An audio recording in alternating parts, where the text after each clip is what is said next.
Kung merong andilim, siguro dahil Objection, pikit. Your Honor. I'm sorry, but I've been giving leeway to opposing counsel, but I think she's been coloring, the contents of the documents more than what is shown Your in the Honor, I'm documents. just reading. Yes, what is the pleasure of Your the Honor, counsel may for this we one? move to strike out the responses of the witness to those questions as he's not competent and qualified to answer. Kaya nga confidential eh. Hindi mo maaaring sabihin sa kanila yung mga plano mo. Kasi pag sinabi mo yon, hindi na confidential yan. Pangalawa, kahit na you use your common sense. Most likely, kailangan talaga nila yon. Kung halimbawa, magre-renta sila ng safe house. Kailangan mo ng furnitures. Bibili ka ng furnitures. Kung may magbabantay doon, may caretaker doon, kailangan mo ng pagkain. Kailangan mo rin ng medisina. Sintido ko mo lahat yan eh. Ang purpose ng confidential funds is to destroy your enemies using that funds to buy information from your enemies who will betray Ang galing ni their Panelo. colleagues. Magandang umaga po sa ating lahat at heto po pag-usapan nga natin yung nangyari kanina. Patungkol po dito may naglabas na talaga ng visual kung saan itong COA ay sinabi sa COA through the witness kanina sa hearing ng impeachment na ang confidential funds ni VP Sara ay ginamit para sa gamot o medicine at saka sa pagkain.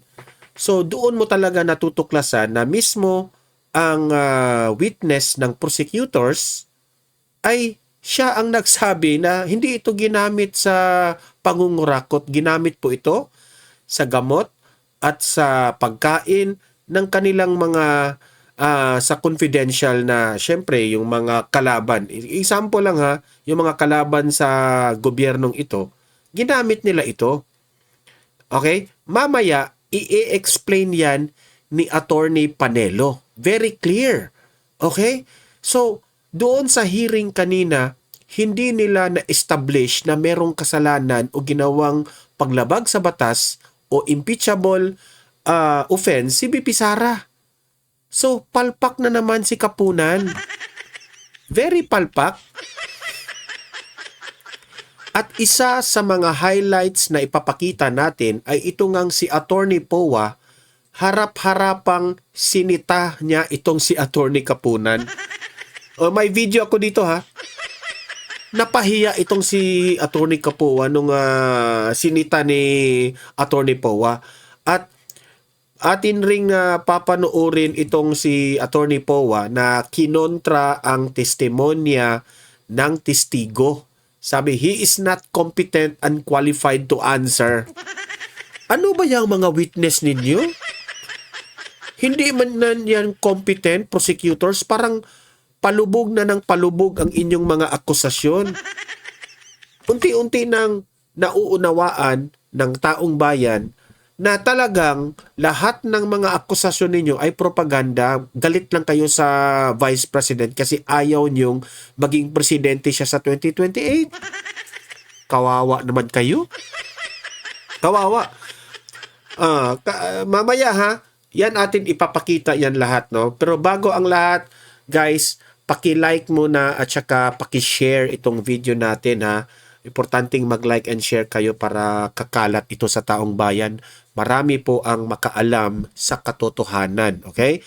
At sa mga hindi pa nakasubscribe dito sa Don Mar TV, kung first time nyo ito at nagugustuhan ninyo ang ating format ng ating vlog, i-consider nyong i-subscribe itong channel na ito. Kasi wala namang bayad kapag mag-subscribe kayo sa YouTube. Walang bayad yan Tandaan nyo yan. Walang bayad. Pindutin nyo lang. Okay?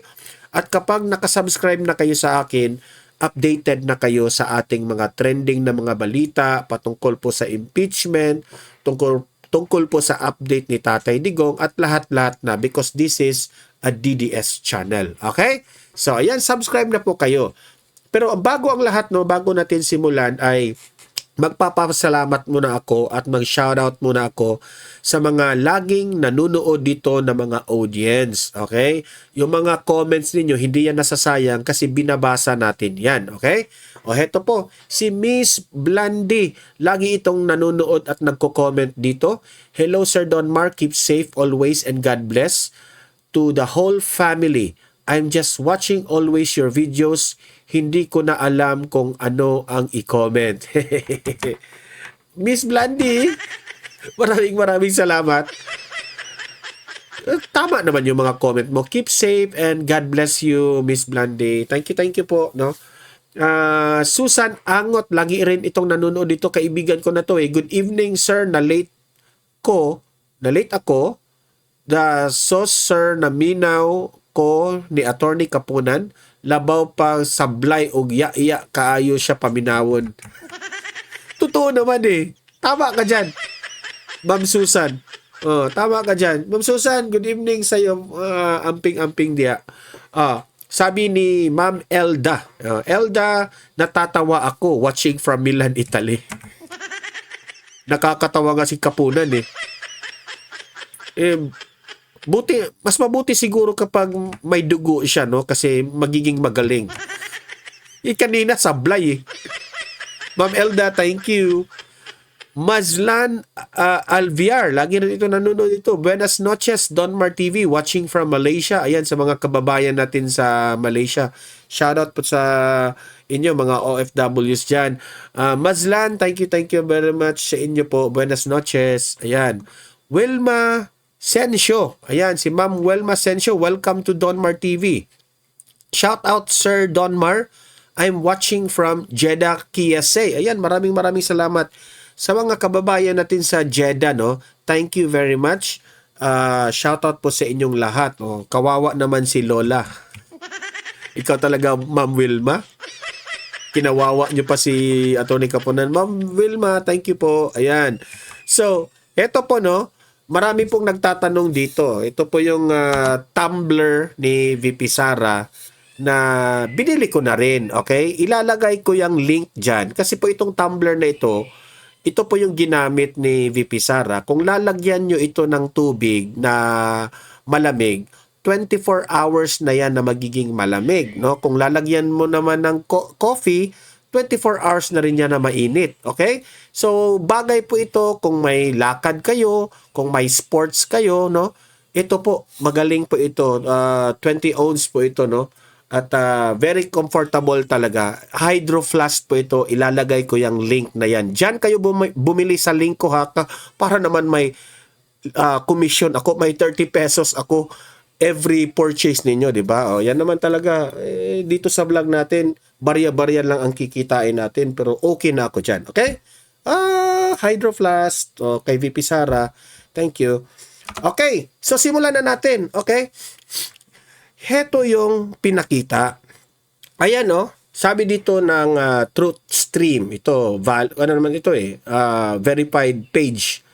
Ang sabi ng Truth Stream, which is kinolekta niya ang information kanina sa nangyari sa hearing, ang 40 million pa lang ito, ha?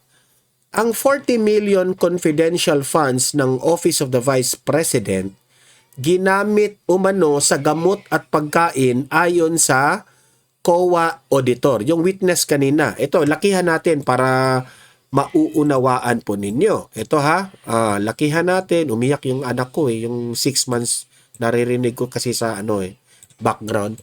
Ayan. Sabi dito, accomplishment report. Utilization of confidential and intelligence funds. Okay? Ang agency po dito ay anong agency? Ayan, lakihan natin. Ang agency po dito ay yung Office of the Vice President. Ayan, makikita nyo yung agency. Period covered from December 21 to December 31. Okay, ito yung sinabi nila na ginasta ng 11 days, ha. Total amount of confidential intelligence funds, 2022, 125 million. Ayan, yan ang nakalagay dyan. Okay? Ito po yung in-square na box. Program or project activities as per physical and financial plan form or in parentheses, form in Annex A. Okay. Ito po. For the implementation of the Office of the Vice President Initiatives and Confidence Building. Okay? Ano pong nangyari dito? Ang actual income o accomplishments, ito po, surveillance and monitoring. O, kailangan kasi ito sa mga confidential na bagay para sa mga kalaban ng gobyerno. Purchase of information, letter A, kung makikita nyo dyan ha. I think makikita ito sa ano dapat pwede itong hindi kasi makita yung tawag dito, yung arrow ko dito surveillance and monitoring, letter A, purchase of information. So, bibili ka ng information sa mga tao. Ay ginasta 24 million. And this is normal. Okay? Ewan ko na lang sa ubang ahensya ha. Kasi binubulsa nila. Payment of reward, 10 million.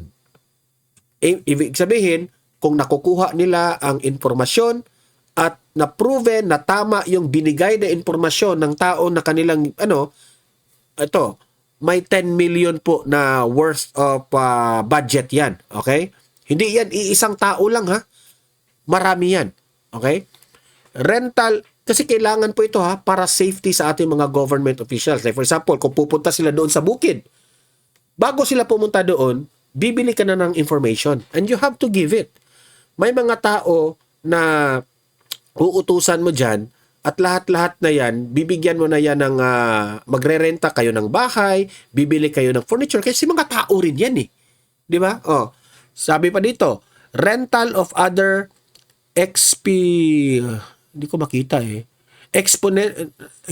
exponential yata ito, expitorial incentives relative to maintenance of safe houses including at all. Ito na nga yung sinabi ko, mga bahay na rerentahan nila. Aabot yan ng 10 million rin. Kasi hindi yan isang tao, ang dami niyan ha. Sabi pa dito, ng letter D at letter E. Tingnan niyo ha, provision of medical and food aid. Dito ako humahanga kay VP Sara. Talagang binigyan talaga niya ng safe at comfortable yung kanilang mga resource persons na involved dito. Medical at ang food aid ay 46 million. Payment of incentives or traveling relative to the confidential operations, 10 million. Okay? Sasabihin na naman nila, bakit nagasta yan in 11 days? Hoy, wag ka. Bago ito binigay kay VP Sara, I think, kasi I was once talent ng isang government, yung aming, nagko-choreograph kasi ako ng mga pageant dati, kusang kukuha yan sila ng budget ng hindi pa sa gobyerno. Tapos, nila yan, itatapak nila yan kung yung na ang ahensya, I think, ginamit nila yung pera ng sarili nilang bulsa, sa kanila ito ni-reimbursed. Okay? Yan ang po anong nangyari. Huwag yung sabihin na 11 days, nakagasta na yan. Okay? Pero ang liquidation yan, magfa-follow through yan. Yung hindi pa dumating ang pera, nakagasta na ang Office of the Vice President ng sa confidential funds. Ganyan yan. Kasi alam ko yung trabaho ng gobyerno. Okay? Kasi kung maghihintay ka pa sa budget na darating, wala na. Tapos na kayo. Hindi nyo masosolve yung gusto nyong mangyayari. Kasi ang bagal ng gobyerno Okay? So yun po, okay? Yan po ang nandito po lahat yan. Okay? So meaning to say, ginamit po sa pagkain at sa gamot. Ganyan po kagaling ang ating Vice President. At wala silang magagawa dyan kasi mismo na ang witness nila ang nagsabi. Di ba? Palakpakan kay VP Sara. Ayan. Ngayon naman, ipapakita natin itong ipapakita natin itong si Attorney Poa. Sinita itong si Kapunan. Sinita. Ito yung video saan naman yun? Ayan, Kapunan, sinita ni Poa. Ayan, i-play natin. I-play. P-1-8-545 in the name of Odi or Andy C. Lim for 50,000 pesos.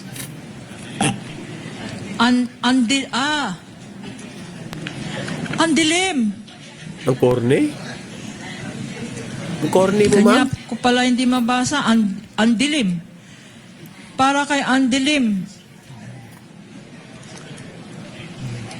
50,000 pesos. Ang date, 12/21/2023. Ano ang observation mo ulit? Kung meron man. Yung date of payment po, December 27, 2023, is outside the coverage po nung kanilang period of disbursement, which is December 21 to 31, 2022. Kung merong andilim, siguro dahil Objection, pikit. Your Honor. I'm sorry, but I've been giving leeway to opposing counsel, but I think she's been coloring, the contents of the documents more than what is shown Your in the Honor, I'm documents just reading. It itself. says here. And No, counsel Your Honor. can it says andilim. I think you It's know the my way it point, sounds, Your Your Honor. Honor. It's like patiting. That's the way it's spelled. And the next one, maybe you will object again. It's Alejandro A. Pikit. I was gonna say, kanya siguro madali. May pikit ang mata. Pikit. Exactly, Your Honor, our point, Your Honor.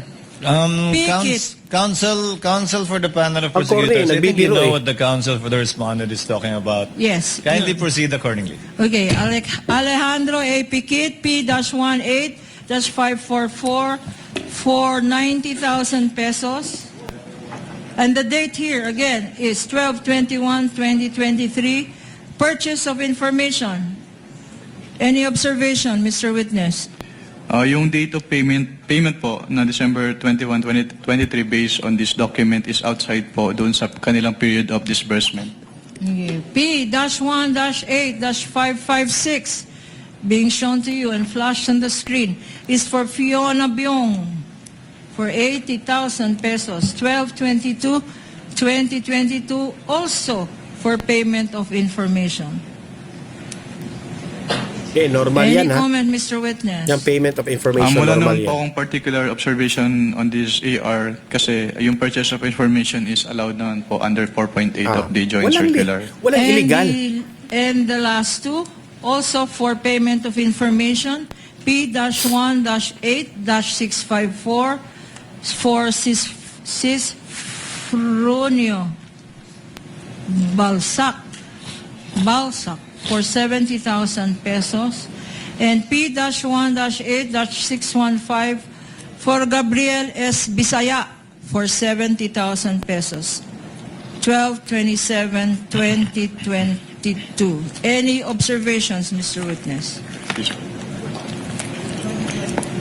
Yung date of payment po ng December 27, 2023, which is outside the coverage po nung kanilang period of disbursement. Now, having shown you selected few of these 845 acknowledgement receipts, can you confirm now that the ones shown to you and those that are part of your summary stated in your tabulation are the documents submitted to you by the Office of the Vice President by way of liquidation of monies allegedly paid to alleged payees and saan for ang alleged illegal? purposes? Yes po, ma'am. Saan ang impeachable offense dyan?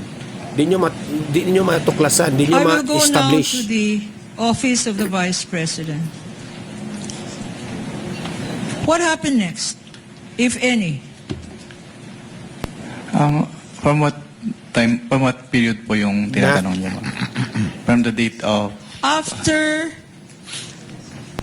you received the response of the Office of the Vice President, what action did you take, if any? I evaluated po the response, the explanation contained in the response as well as the documents po attached in the response, and nag-issue po kami ng notice of suspension dahil hindi pa rin po compliant yung kanilang submission sa ICFAO. Again, can you remind us what a notice of suspension is? Based on the Joint Circular 2015-01, notice of suspension is a written notification to the head of the agency and the agency accountant, informing them of the temporary disallowance in audit of the disbursement because it appears that the disbursement is illegal, irregular, Illegal? or improper, and that they are required to submit an explanation or justification or the documents being sought in the Witness notice ka lang, of hindi mo pwedeng suspension or sabihin vote. illegal yan.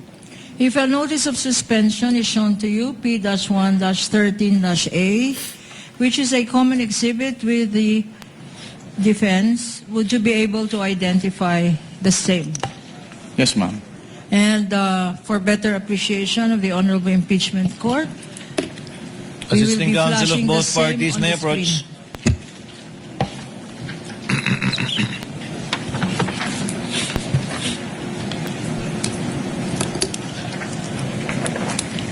You may proceed, counsel. In your notice of suspension, which you said you issued, and which is a common exhibit, what were your recommendations thereat? In this notice of suspension po, katulad po nung in-explain ko kanina, may mga payment of rewards silang ginawa in cash, in medicine, and in various goods, pero hindi po properly supported with any document evidencing success as prescribed po in item 4.8.5 of the Joint Circular. That is observation number 1 po.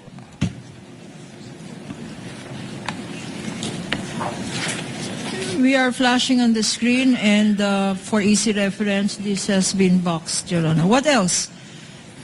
Also, in the NS po, yun, katulad din nung sinabi ko kanina, meron silang mga purchases na ginawa, which is yung purchases of medicine, which were given as rewards. Yung purchases of various goods, which Inamin na were mismo, given as rewards. Yung purchase supplies, Medicine.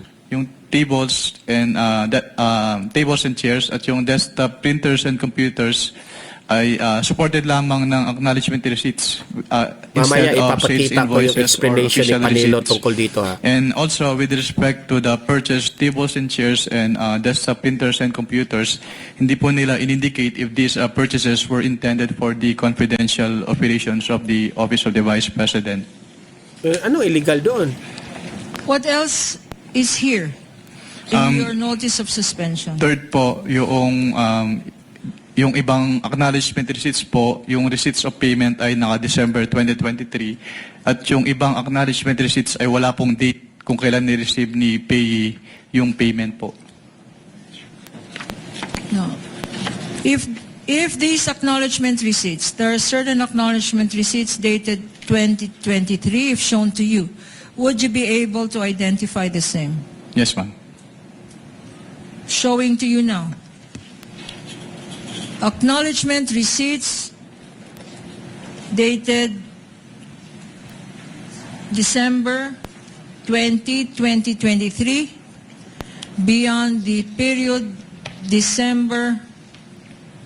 beyond the covered period of the last quarter of 2022. Please go over these documents. Assisting counsel may show the witness the documents.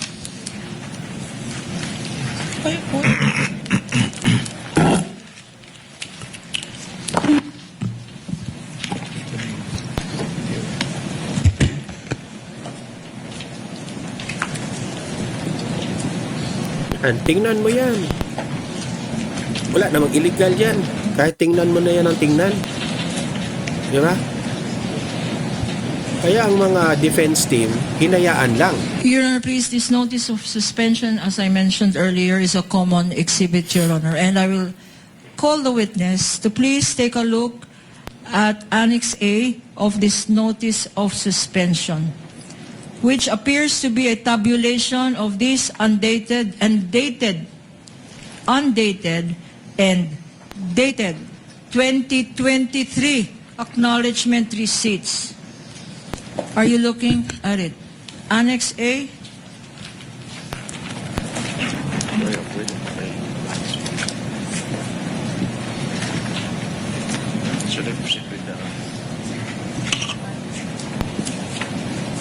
What is the total, Mr. Witness, based on your Annex A? of your notice of suspension of the total amount for acknowledgement receipts issued for a period not covered by the confidential Kala ko funds. magaling itong si Kaponan pero wala. Can you clarify po yung question? Yung mga dated Nalilito December siya 2023 Siguro po ba matanda yun? na siya. Yes, Mr. Witness. Based on this annex po, yung total ng mga acknowledgement receipts na dated December 2023 ay 25,606,000 pesos. For 2023, 25,606,000. What about confidential funds liquidated based on undated acknowledgement receipts na walang date? Undated. Based po on Is that the... also shown in your Annex A? Yes po, ma'am. Can you tell this court how much that amount is for undated acknowledgement receipts na walang petsa? Ang total amount po ay 3,276,000 pesos po. Okay, and pag tinotal natin ito, magkano lahat ito ang nakalagay sa notice of suspension mo? Yung undated tsaka December Yes, Mr. 20. Witness. Bali, ang magiging total po ay almost 29 million pesos po. Okay. Sa notice of suspension, what other findings are stated thereon? Sa notice of suspension po, may findings din po about some expenses po na hindi presented doon sa kanilang accomplishment report. What else, Mr. Witness? Number 5 po dun sa notice of suspension, katulad po nung sinabi ko kanina, yung total expenses nila based on the acknowledgement receipts ay umabot ng 125,150,000, which is 150,000 in excess po doon sa kanilang total expenses based on the accomplishment report na 125 million pesos. Let me try to understand this. Nag-issue ang total is sobra. Nag-liquidate, pero ang liquidate nila ay sobra sa amount na 150 million. Ang ginastos po nila based on the acknowledgement 125. receipts ay sobra po compared dun sa laman ng kanilang accomplishment report. May discrepancy. May discrepancy po na 150,000 pesos. What happened? May notice of suspension. What happened after you issued this notice of suspension? If any? After po ma-issue yung notice of suspension ay wala na po akong personal knowledge since nag-transfer na po ako to other audit sector po Wala of ka the palang Commission on Audit. personal knowledge. Ito rin yung isang video natin na kung saan si Attorney Powa na naman si Attorney Powa naman ang nagkontra dito sa testimonya ng testigo. Sinabi ni Attorney Powa, he is not competent and qualified to answer. Ito po pakinggan natin ito kasi para malaman natin na ganyan ang mga witness nila. Incompetent yung mga witness nila. Ito, play natin. Ano ang findings mo sa dalawang response na to? Sa response po kasi nila, they attached the documentary evidence of payments. So nagkaroon po kami ng finding about the various payment of rewards made based on the submitted documentary evidence of payments na naka-attach dun sa response nila in the form of acknowledgement receipts. So based on the acknowledgement receipts na sinamit po, nagkaroon sila ng payment of rewards in cash, in medicine, and in various goods. At lahat po nung kanilang payment of rewards ay walang naka-attach na any document supporting the success of the information gathering activity or surveillance activity on account of the information given by the informer. And also po, nagkaroon din sila ng various purchases based on the documentary evidence of payments. Meron po silang yung kanilang binili na medicines and various goods which were given as rewards. Yung kanilang binili na supplies, yung binili nila na tables and chairs and desktop printers and computers. Pero yung supporting document lang po nun ay acknowledgement receipt instead of official receipts or sales invoices. And also, with respect to the payment po ng tables and chairs and desktop printers and computers, hindi po nila in-indicate if those purchases were really intended for the confidential operations of the OVP. Sa joint circular na sinabi mong guidelines para sa liquidation report ng Office of the Vice President, bakit sinasabi mo? Ito po May yung we guideline po. Permission manifest? of counsel for the panel of prosecutors. Yes, what is the pleasure of Your the Honor, counsel may for we responding? move to strike out the responses of the witness to those questions as he's not competent and qualified to answer, especially since he is not pointing to any provision of the JC as to his opinion on whether confidential o hindi ang mga pangalan ng mga drugstores, ang mga pangalan ng mga sari-sari stores, Your Honors. I think that is beyond his competence, Your Honor, as an Ala. auditor. Patay. If I may respond. Unless, Your Honor, he can point to a specific provision in the joint circular. Ang galing Your ni Honor, po. please, The panel for prosecutors, Attorney Gapunan may respond. Before the Your chair Honor, makes a ruling. please, Your Honor. First of all, they're asked and answered. Counsel should have timely objected when being asked. 3 times he was asked. Secondly, Your Honor, I don't think it is accurate to say that this has no basis because earlier, pinaghirapan po namin pakita yung mga particular provisions ng Joint Circular 2015 para i-point out ano-ano ang mga pwedeng gamitan ng confidential funds at ano-ano ang pwedeng paggamit or bawal na paggamit ng confidential funds. And this witness, Your Honor, based on the circular, did say that whatever activity that is must be related to the physical and financial plans submitted by the Office of the Vice President and or the DepEd. For instance, tables and chairs, what particular surveillance activity or operation or terrorist surveillance are tables and chairs and desktops and medicines and supplies related to? The payment of rewards, Your Honor. Again, Di niya this naintindihan witness cited the particular Mga tao yan, provision kailangan of the rin joint niya ng mga circular appliances? that says the payment of Para reward mamamahinga. should not stop there. It should point, Your Honor, according to the joint circular, it should point to particular Mamaya explain ito ni Panelo. that would show or point to that activity by which the rewards were deserved, Your Honor. So Chair it's will make very a clear ruling. in the circular, Your Honor. Chair will make a ruling. Asked and answered as correctly pointed out by counsel for the panel of prosecutors. Aside from that, the witness is competent to testify as to how he evaluated the submissions and the response letters given by the Office of the Vice President in relation to the AOMC issued that were all based on JMC number 15-01. Your Honor, I will Counsel not be asking for reconsideration and I will submit to the ruling of the court. I just want to make it of record that when we say asked and answered, Your Honors, I gave leeway to the opposing counsel to ask the question basically because I did not think the question was objectionable. But it is the answer that I'm asking to be stricken out based on the competence of the witness because there is no provision under the JC that says ano yung sari-sari store ay hindi confidential. But again, Your Honor, I just wanted to put that on the record, but I will abide by the ruling of the Honorable Presiding Duly Officer, noted, Your Honor. counsel for the respondent, and you may note a continuing objection should the counsel for the panel of prosecutors continue with this Thank you, line Your of questioning.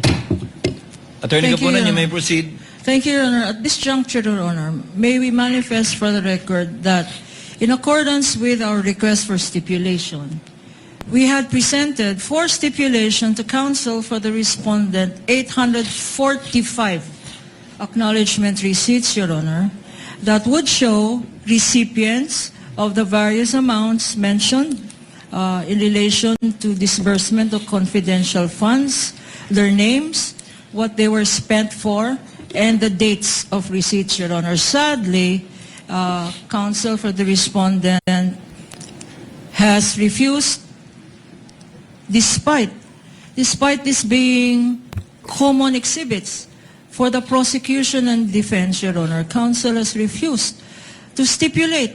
May I repeat that now? we are not stipulating as to the contents, which will be properly identified in part, because we will not present all 845, Your Honor, documents. But may we know from counsel if What he does will counsel for respondent say? attest to its existence, and that these were documents they themselves, Your Honor, submitted to the COA ICFAO by way of their liquidation. These are their very own documents by way of liquidation to the confidential funds, which were allotted and spent by the Office of the Vice President and the DepEd. But for the meantime, for the Office of the Vice President, Your Honor, these Attorney po? very same documents are what they submitted to the COA ICFAO, Your Honor. Attorney po? Your Honor, I beg the indulgence of the Honorable Court as well as the distinguished opposing counsel, but we really cannot stipulate on these matters precisely because the insinuation that this was the very documents that the OVP and DepEd submitted to COA is very much in question, Your Honors, because we can easily raise the issue and chain of custody. I'm not saying we will, but that is always on the table. And precisely, Your Honors, although they are labeled as common exhibits, we marked them separately, Your Honor. We did not have markings on the same documents, Your Honor. And that is our position. But again, I beg the indulgence and the patience, Your Honor, of the distinguished opposing counsel and the Honorable Court. Can I Counsel- just, my last manifestation, Your Honor, anent this acknowledgement receipts, Your Honor. You will note from the acknowledgement receipts that these are certified true copies. Certified true copies of receipts submitted to the COA ICFAO, Your Honor. They are not documents from the prosecution. They are documents which this witness, by way of subpoena, duces tecum, and testificandum, produced before this court, Your Honor. So the provenance, the source of these documents, and there is a certification issued by his office, show that there should be no doubt as to where these documents came from. As to their existence, Your Honor, there should be no doubt. May the presiding officer ask, are we talking about the same number of documents to begin with? 847, correct, counsel? 845, Your Honor. 45? Counsel for the respondent? I'm confirming now, Your Honor. Are the common exhibits for both prosecution and respondent 845 documents? Your Honor, the problem here is during the marking, there were inconsistencies with the number of ARs that were presented between each party, Your Honor. And that is why we cannot stipulate on the same. Now, as to the question on whether we have the same number for the fourth quarter, we are still verifying, Your Honor, but I'm afraid I will waste the court's time now if we verify further. Anyway, counsel, Attorney Kapunan, unfortunately, if they are not willing to stipulate, the court cannot twist their hand into so stipulating for whatever reason they may have. So kindly proceed as you intended to. We submit, Mr. Presiding Officer. Punta naman tayo dito kasi narinig ninyo eh. Punta tayo ngayon dito kay Attorney Panelo. Yung mga binanggit ni Kapunan, bakit sa tingin nila, bakit may appliances doon? Eh syempre, yung tao na yan na namimili ka ng information, dapat rentahan mo ng bahay yan. At sa loob ng bahay, may appliances. Mga tao yan eh. Di ba? Ito. Ano natin? Pakinggan natin si Attorney Panelo kasi magaling po ang kanyang explanation dito. Play. Mukhang talagang hindi na puprobahan ng prosecution yung demanda nila na may irregularity ng paggastos ng confidential funds. Kaya nga confidential eh. Hindi mo maaaring sabihin sa kanila yung mga plano mo. Kasi pag sinabi mo yon, hindi na confidential yan. Pangalawa, kahit na you use your common sense. Most likely, kailangan talaga nila yun.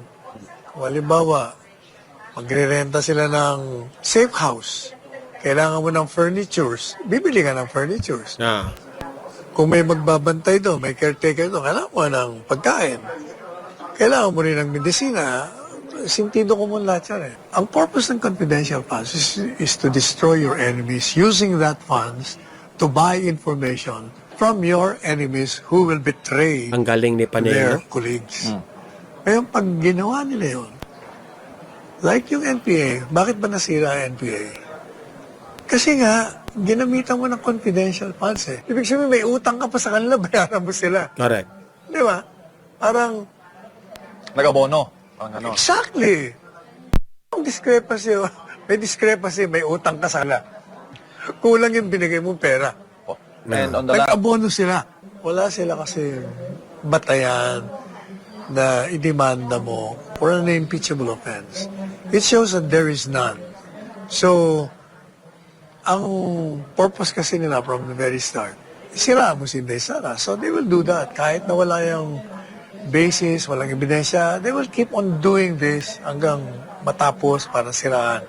Ang nagiging problema nila, the more you hit the Vice President, lalong umaakyat ang kanyang popularity and trust rating. Tapos ang Presidente Marcos Jr. naman, lalong bumababa.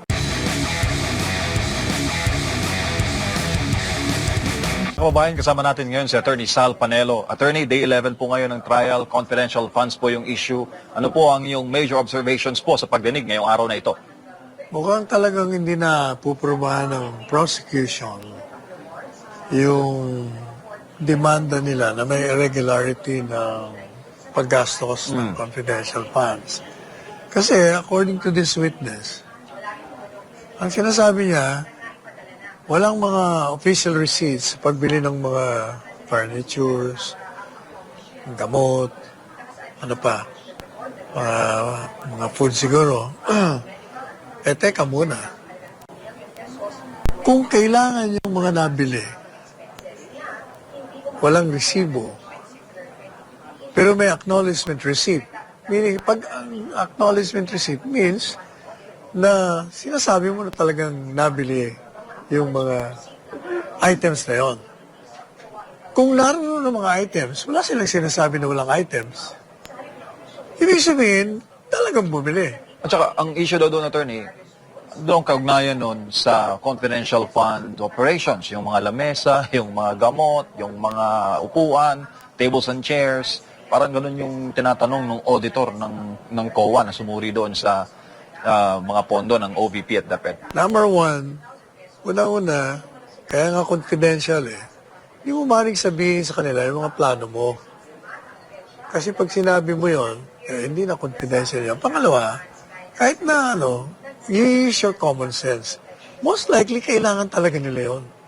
Halimbawa, magre-renta sila ng safe house.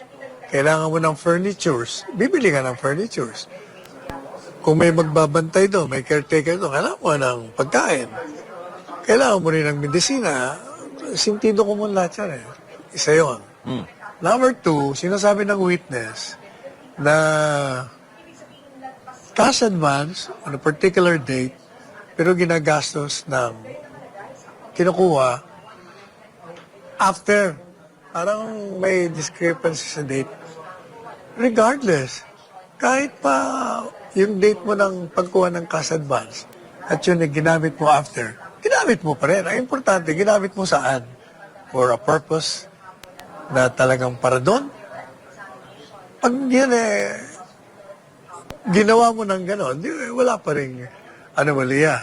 Ngayon, sinasabi ng testigo, hindi na kasi sinasabi kung exactly ano yung purpose.